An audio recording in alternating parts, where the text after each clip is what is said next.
Today I'm going to teach Tunisian simple stitch left-handed.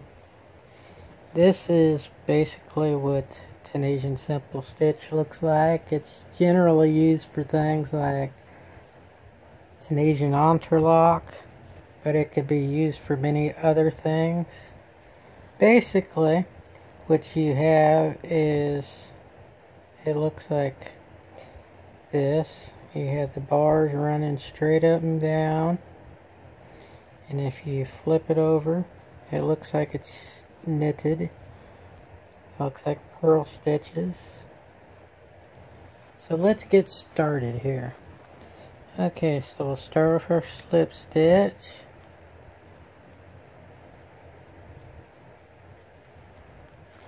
And do a chain of 8.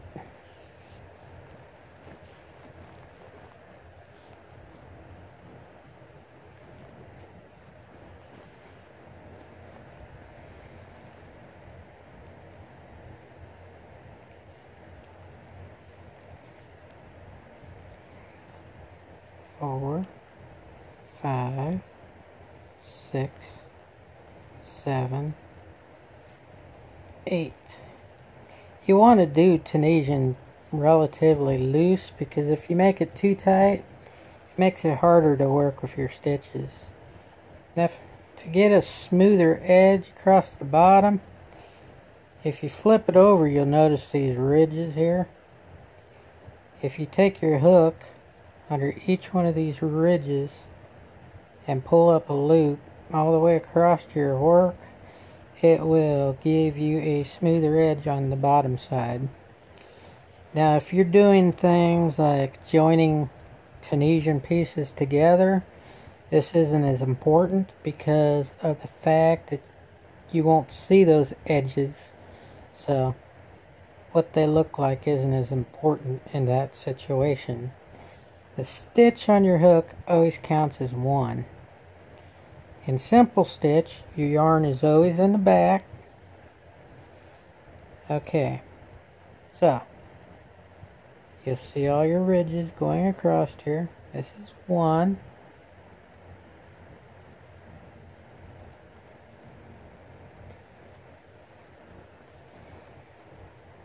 Two.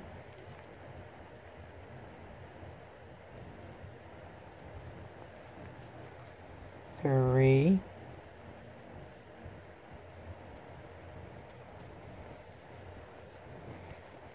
4.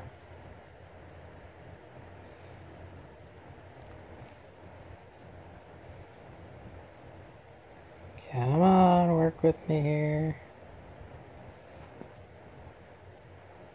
Wants to be a little stubborn. Okay, this will be number 5.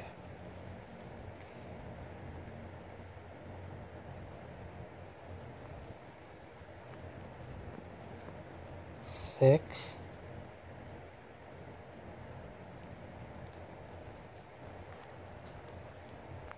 7. At this point, you'll be going, well,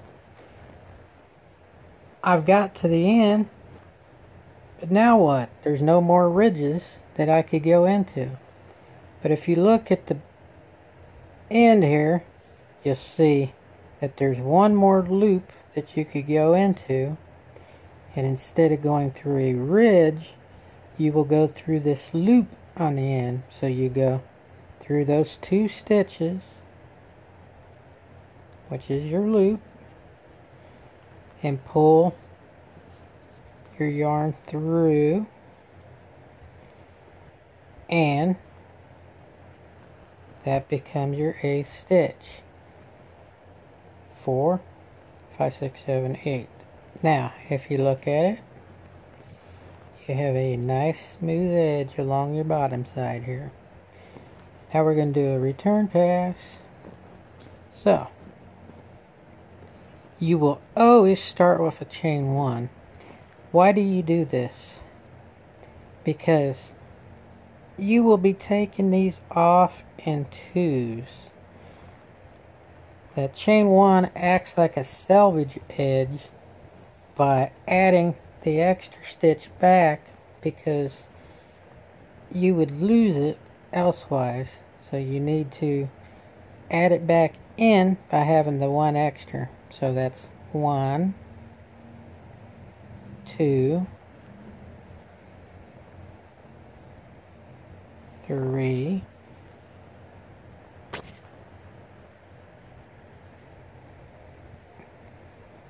4. We're taking them off in twos. 5, 6, 7, 8. Okay, you'll have what looks to appear like a ladder. Like a ladder you would use to get to the top shelf at the craft store, because the stockman seems to disappear and you need the yarn up there, and well, you got to get it somehow. Okay, so here's your first stitch. You always want to make sure that you have no slack in your work, because it'll look all wonky if you don't. So just pull on your yarn tight enough that there's no slack. You don't want to pull on it so tight that it's hard to work with. Okay, so that's 1, 2. Okay, go through the middle of the next loop. 3,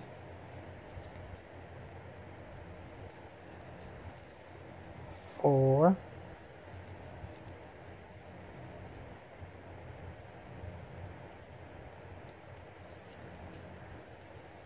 5, 6,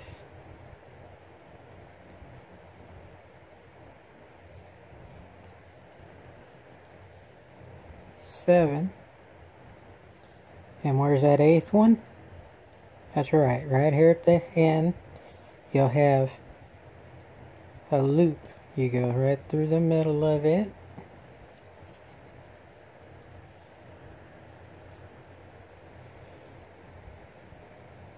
Pull through.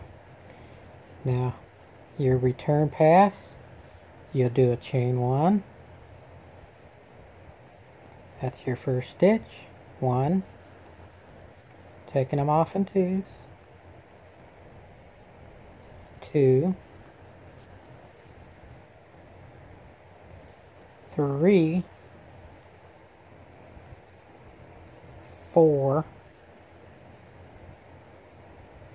5, 6,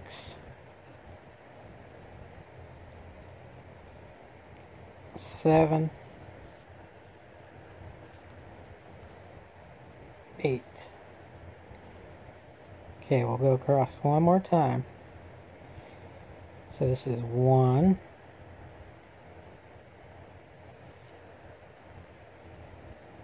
2, go under your next one. 3, next one. 4, next one. 5,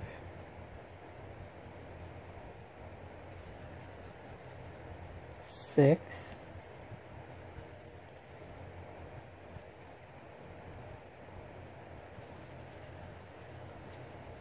7, and don't forget the last one, because that's number 8. Go in the end here, the 2 loops.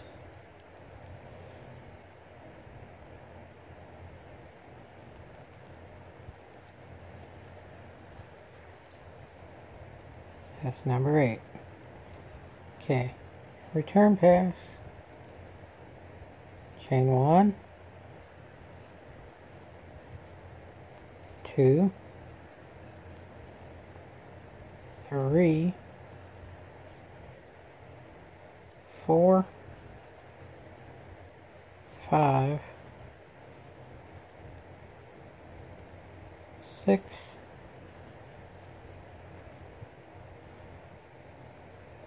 7, 8.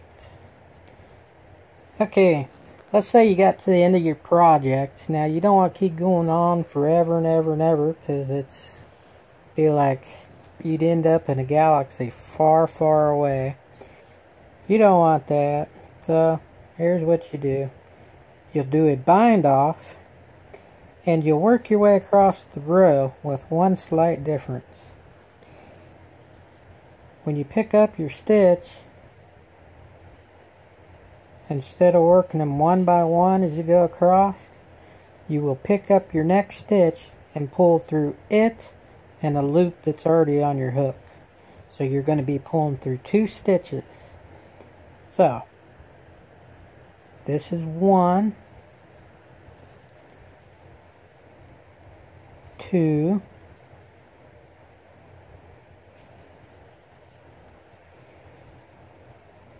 3,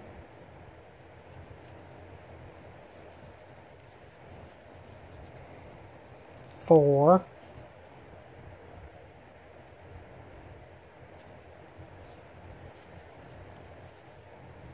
5,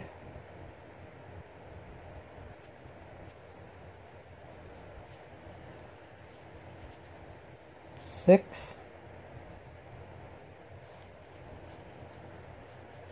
7, and you'll finish by going through the last 2 loops like you've done with the other rows.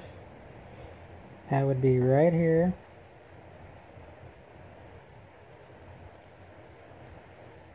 And then pull through those.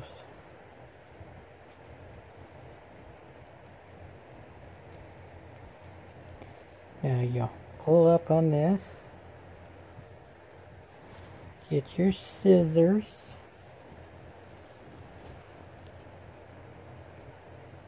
Clip it.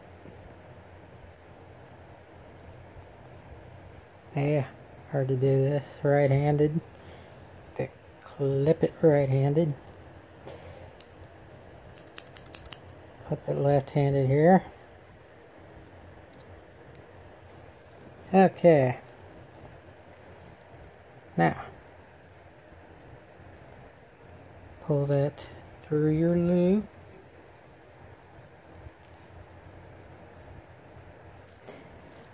When weaving in your ends, this is how I do it.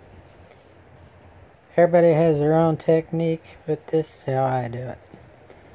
Get my yarn needle out. I like this yarn needle because you could spread it apart to get your yarn in there.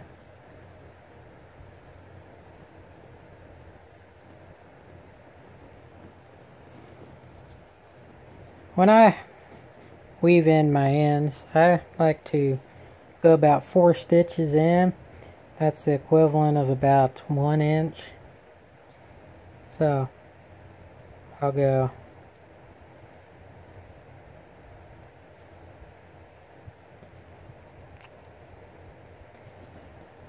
one. You don't want to pull too tight or your work will crunch up on you. You don't want it to do that. Then go the other way. 2.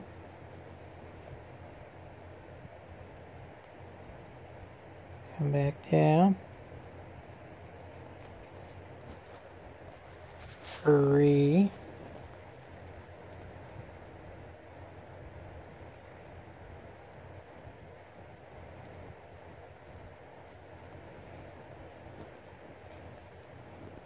4.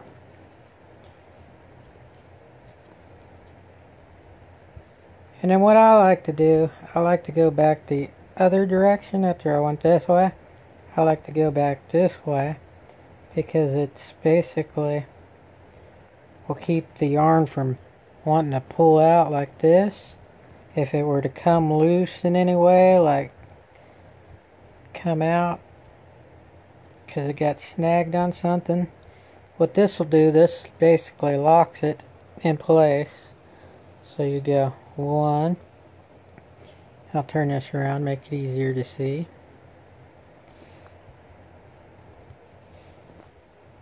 This is what I like to call a lock stitch, because once you go through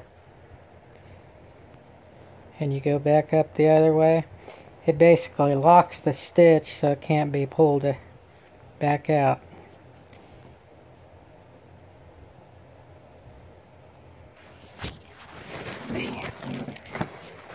Yep. I lost my camera here. Sorry about that, folks.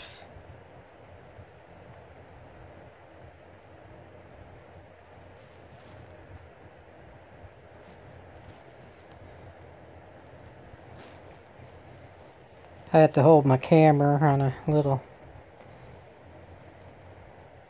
yarn necklace around my neck here, because it's the only camera I have to videotape with. So it's a little bit awkward. So you gotta forgive me on that one. Okay, that would be your fourth one.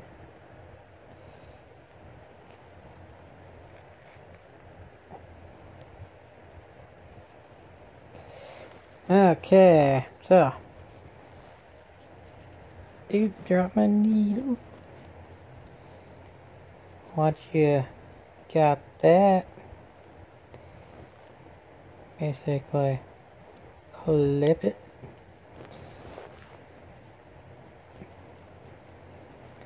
And there you go. Backside looks like purl stitches, as if you've knitted. Your front side will have these bars.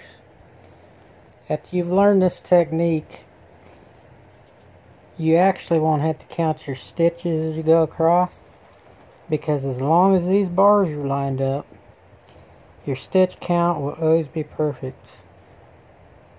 1, 2, 3, 4, etc. So, I hope you enjoyed this video. I hope it was helpful. Please hit the subscribe button on the video screen. And I appreciate everybody who has watched this. And thank you. I hope you watch my next video. Bye.